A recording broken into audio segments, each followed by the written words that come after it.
everyone, it's Day here from Day's Den, and today I would like to show you how I made this card. This is called a reverse centre step card. So it's like the centre step card. Oh, that's not quite stuck down there. Probably that's a good one for me. But instead of folding the other way, it folds. So let's pop it on that angle out this way. So you can actually, this piece in the middle here is wider and like longer, and so it's a lot easier. So this was my first card. I loved the way it turned out. It was just really different, so I thought we would make this, but we're going to use the jar of joy, yes they say.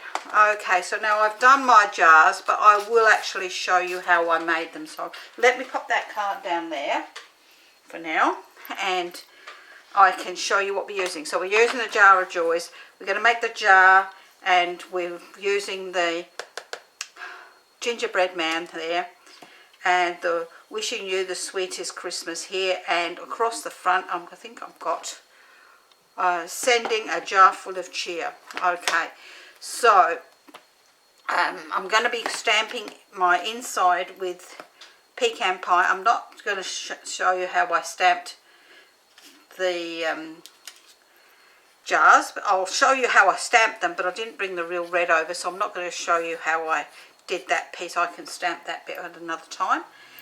I've got a little bit here so I can show you what's going on. So let's pop that out of the way, and that is a current online product, which is fantastic, and you can get a punch as well. You can buy the punch. This is not a bundle.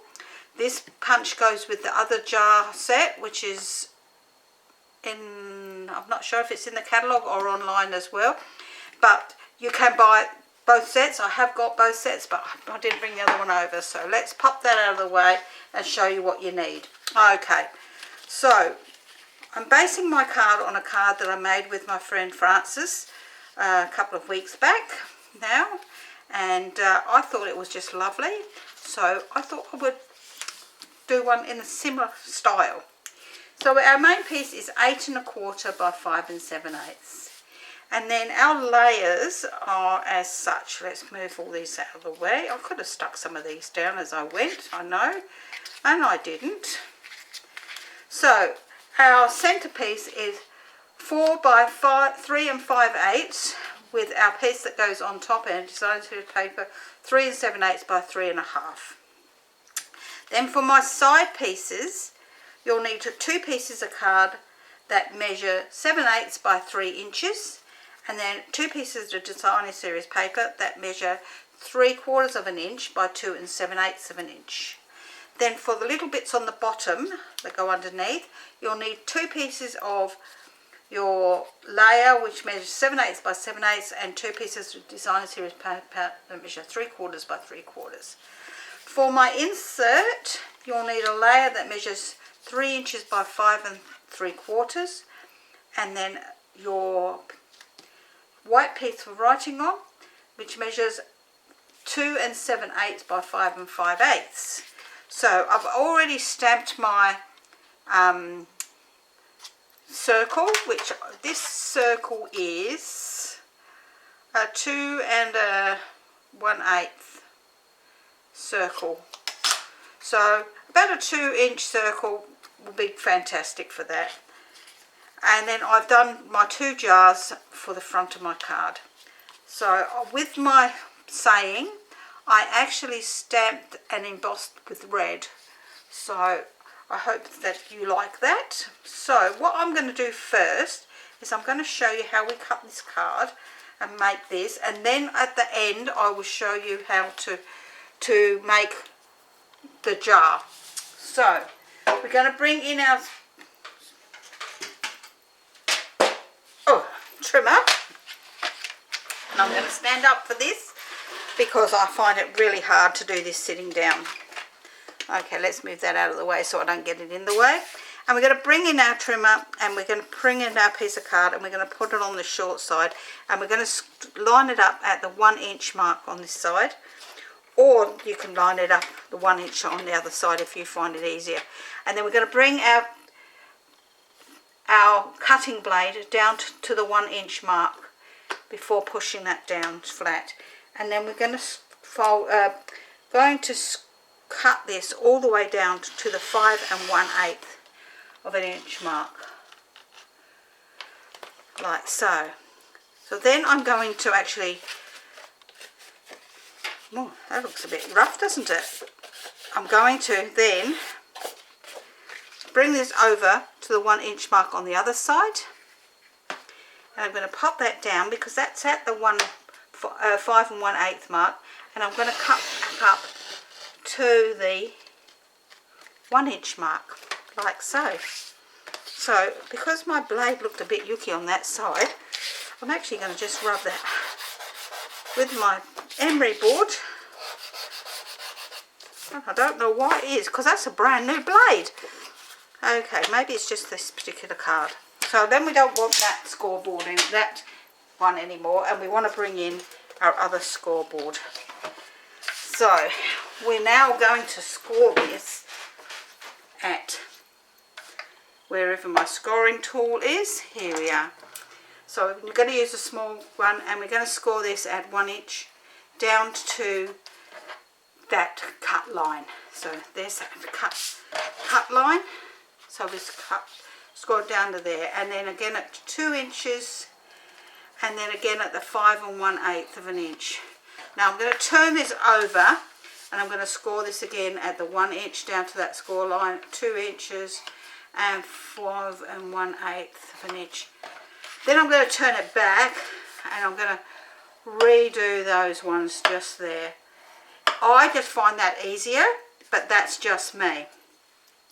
For my one in the middle, I'm going to score between these at 4 1/8. So for me, I find I can just line that up there, and then I can just run my thing across without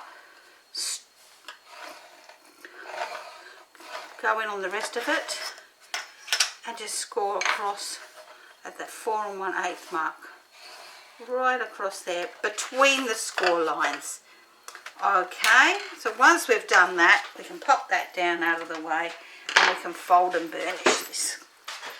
So to fold and burnish this one, let me turn this over so I can explain it easier. At both the 1 inch, we wanted these to be valley folds, so they need to be valley folds. Valley, valley. Now I find it easier just to press them. Then the next one, we want a mountain, mountain, and then this top one here in the middle is going to be a mountain, and that other one there is going to be a mountain as well. So once we've done that, we can then push this down nice and firmly, so it just went into place. And really it's just these two here are valleys, mountain, mountain, mountains. Okay, once we've done that, we can then bring in our pieces to pop on. So I have a directional paper here, in case you didn't notice. This, if you pop it that way, is a different shape to that way. So I have got it so that it all goes the same way, with that just longer rather than wider. So we're going to glue all of these pieces together. Hang on, I'm just getting the glue off my nib. So there we go.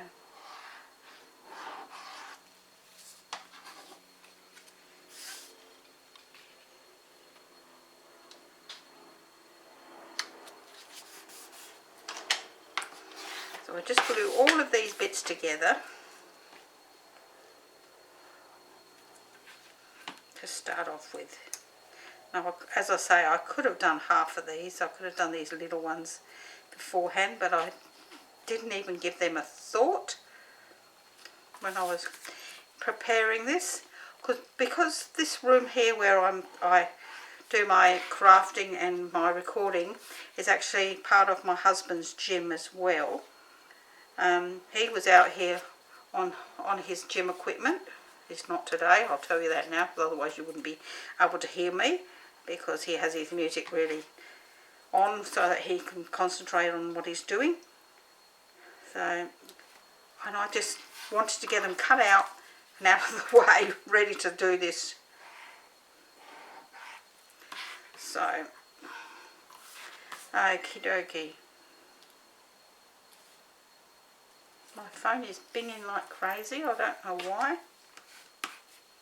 So give them all a nice brush down, and then we're going to pop these all on. So we need to watch this one because it's longer that way than it is that way. So we need to make sure that you get your, oh my goodness, your direction in the portrait, not the landscape, which is that little bit, as you can see, narrower. So we need to put it in the portrait style for our middle section. And if you're using the same, I find it easier just to lay this flat to do this. If you're using the same paper for the sides, then I would suggest you lay it all flat to put it on, and making sure that your pieces that you put on, if they've got a direction, that they're all the same. So I'm going to pop all these on. So this one's going to go here, and this one's going to go on the other side.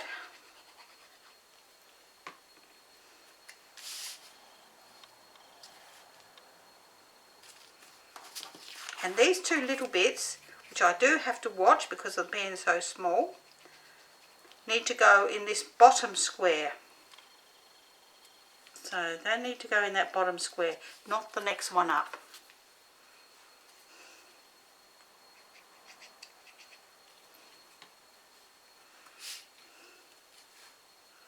So I've got those the right way up. So I can give them a good squash down. And then we can pop that back up like so, so that it will stand up like that, and these stick out the side, and I think they just look different like that. So we're actually going to stamp our little piece here first and pop that in the inside before we do the outside. I just find it easier. So I'm going to bring in my pecan pie, because that's what colour this is here, to pop inside just a little saying that says sending a jar full of cheer. And that's all the stamping I'm going to do, because the other stamping I've already done. So let's pop that out of the way, and we'll glue these two bits together.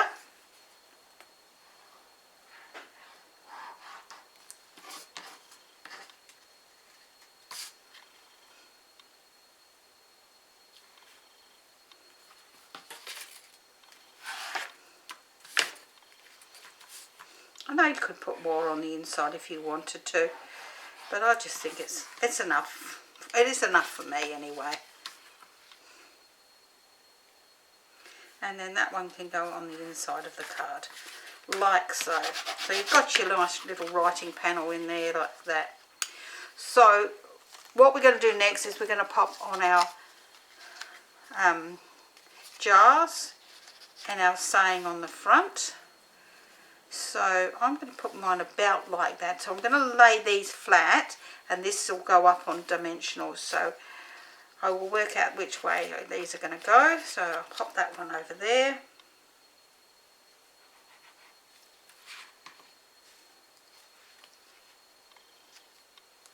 And I want my jars to be laying, you know, haphazardly on here. But I want to make sure that this fits nicely. So it's how haphazardly he's going to go. So he's going to come up here over just nearly onto the cookie.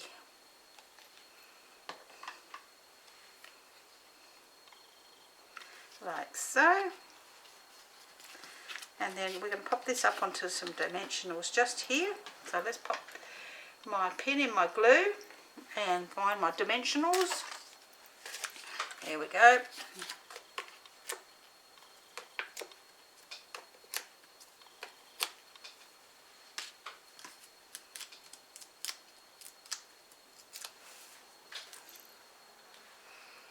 I'm going to pop that just here like that.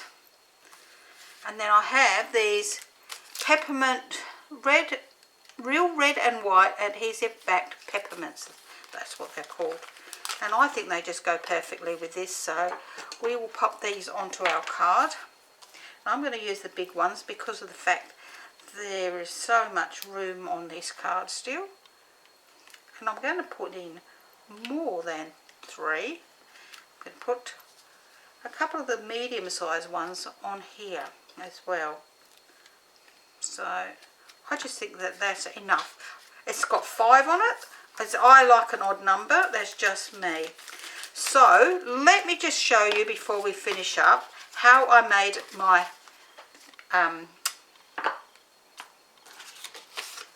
what do you call it? My jar. So I have here some Memento ink and my jar.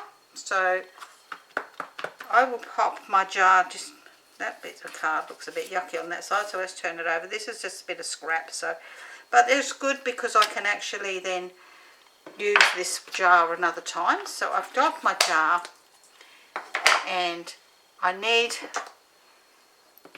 I have 2 pieces. This is the one that has the outline, and maybe if I quickly get the red, I can show you.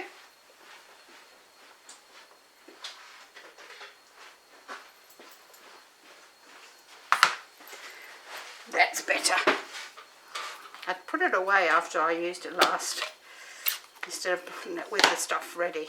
So I'm going to stamp my image of my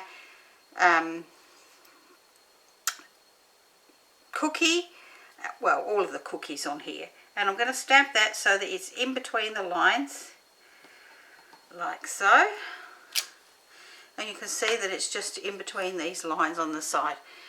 It's not always real easy to get that in, but if you just eyeball it over the top, looking over the top of it, you'll find you'll get it.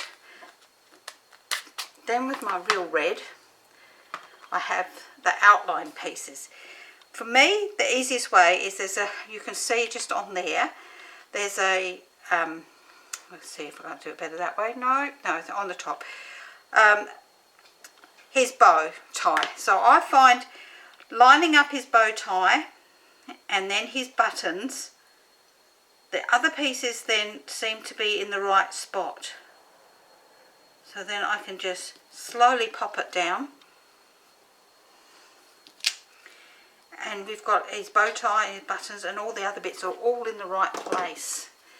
So once you've done that, I like to just get a little piece of cardstock for the rest of him, rest of the jar. You can actually stamp the lid if you want, but I find it just as easy to do that. And then I cut out my jar. I always keep my little white lid if I've got using white, because you never know when you might want a white lid. And then I just pop my red lid in here, my red piece in, just enough to cut that off, and that still leaves me a bit to do another one if I wanted to. Okie dokie. So that's how easy that is to make that. So let me pop that out of the way. Just turn that over and this, and just pop a little bit of glue along that edge just there. Just a little bit along that edge. And then this is probably the fiddliest part because of being very right-handed. I pop my lid onto the top of my jar so that that glue bit is now on there. And there you have it. There you have your jar. Now how gorgeous are these jars, and how easy are they to put together and make a really lovely picture. So when we did the one with my friend Frances, what you would know on my Facebook group as my, she helps me out on there, and she also helps me out when writing tutorials. So if you get the tutorials, you would see that. I can always pop that on. No, I can't pop that on the inside either. So I will keep that for another one. But you could have the gingerbread people. You can have a snowman, and he's got a little scarf and a little bit there that goes through the top of his hat, and he's got snowflakes to go around him. And then you've got your Christmas baubles over here. So it's a great Christmas one. It makes a lovely card, and it's a little bit different. And if you've enjoyed today's video, please give me a thumbs up. If you've like to leave me a comment, I'd love to hear from you all. It does help me, and it does help the channel if you do actually subscribe as well. So please subscribe, and you don't miss out on any of the other projects that I'm doing. Plus, if you'd like the written tutorial for this one, which is like the same as the centre easel card, but just a little bit step card, sorry. It's just a little bit different because it's just the way it's folded, and it just looks a little bit different. So if you've enjoyed that and you'd like the written tutorial for that, head down below here and you'll find Die Stand for Stamping, Crafting and Tutorials. That's my Facebook group. There you'll be able to pick up the written tutorial for this at no cost. All you have to do is be a member. If you're not a member, please join, and don't forget to answer the questions so that you can join, and we love to see you there. So, and I will see you all again next week. Bye for now.